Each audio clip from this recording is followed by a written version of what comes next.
అత్యుత్తమ ప్లేస్మెంట్స్ తో ఎంఎన్సీ కంపెనీలలో ఉద్యోగమే లక్ష్యమా? ఇంజనీరింగ్ చదవాలనే మీ పిల్లల కలని కేజీ రెడ్డి కాలేజ్ తో నిజం చేసుకోండి. ఈ ప్రాంతానికి ప్రాతినిధ్యం వహించడం మన అందరికీ కూడా గర్వకారణం అని చెప్పి నేను ఈ వేదిక మీద నుంచి చెప్పదలుచుకున్నా.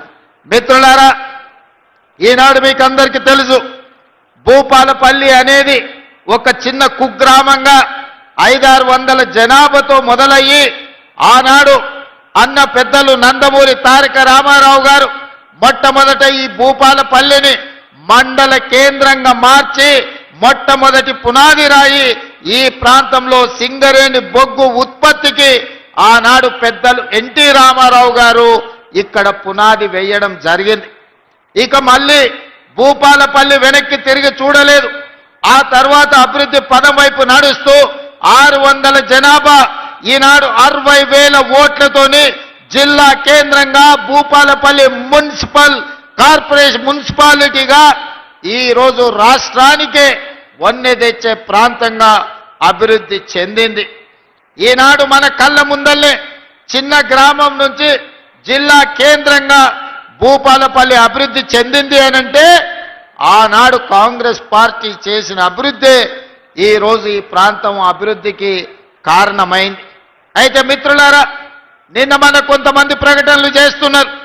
నేను నిశ్చితంగా గమనిస్తున్నా. మేం భూపాలపల్లి జిల్లా ఇస్తే కాంగ్రెస్ పార్టీ జిల్లాను రద్దు చేస్తుందని ఒక తప్పుడు విషపు ప్రచారం చేస్తున్నారు. ఈ వేదిక మీద నుంచి మీడియా మిత్రులకు 4 కోట్ల తెలంగాణ ప్రజలకు నేను స్పష్టంగా చెప్పదలుచుకున్నా, ఏ జిల్లాలను తొలగించడం కానీ కొత్త జిల్లాలను ఇచ్చే ఆలోచన కానీ ప్రభుత్వ పరిధిలో పరిశీలనలు లేదు. ఎన్నడైనా జిల్లాలను పునర్వ్యవస్థీకరించాలి, లేకపోతే రేషనలైజ్ చెయ్యాలి అనంటే బహిరంగంగా ప్రజలకు చెప్పి శాసనసభలో చర్చ చేసి ప్రతిపక్షాల సూచనలు తీసుకున్న తర్వాతనే జిల్లాల గురించి ఆలోచన చేస్తాం. ఎవరు ఎన్ని కుట్రలు చేసినా, ఎన్ని అపోహలు సృష్టించాలని ప్రయత్నం చేసినా భూపాలపల్లి ప్రాంతం చైతన్యవంతమైన ప్రాంతం. ఎవరు ఏ కుట్రలు కుతంత్రాలతోని ఈరోజు తప్పుడు ప్రచారం చేస్తుండ్రో పసిగట్టగలిగిన శక్తి ఈ ప్రాంత ప్రజలకు ఉన్నది. భూపాలపల్లి జిల్లా ఎక్కడికి పోదు, జిల్లా కొనసాగుతుంది. అభివృద్ధి పదం వైపు నడిపించే బాధ్యత మన ప్రభుత్వం తీసుకుంటుంది.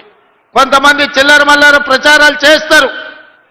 తాత్కాలికమైన రాజకీయ లబ్ధి కోసం వాళ్లకు తప్పుడు ప్రచారం చేయడం, ఈ ప్రాంతం మీద విషం చిమ్మడం తప్ప వాళ్ళు చేయగలిగిన ప్రయత్నం ఏదీ లేదు.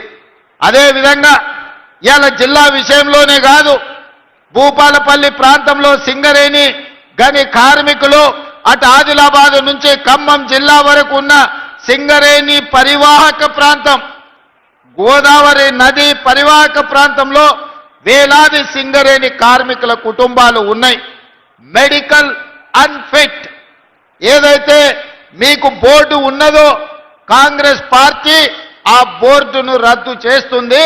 భవిష్యత్తులో సింగరేణి కార్మికులకు వాళ్ళ వారసత్వ ఉద్యోగాలు కానీ మెడికల్ బోర్డు ఇచ్చే అన్ఫిట్ సర్టిఫికెట్ తోని వాళ్ళ కుటుంబ సభ్యులకు వచ్చే ఉపాధి అవకాశాలు పోతాయి.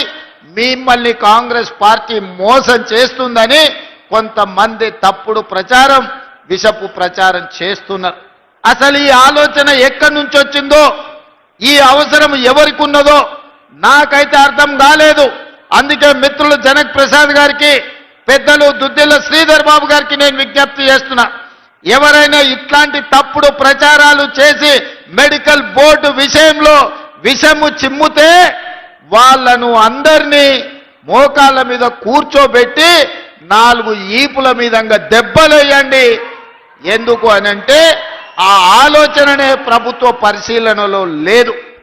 కార్మికులు కోరుకున్న విధంగా కార్మికులకు మేలు చెయ్యడానికి రాష్ట్ర ప్రభుత్వం ప్రయత్నం చేస్తుంది తప్ప కార్మికులకు నష్టం కలిగించే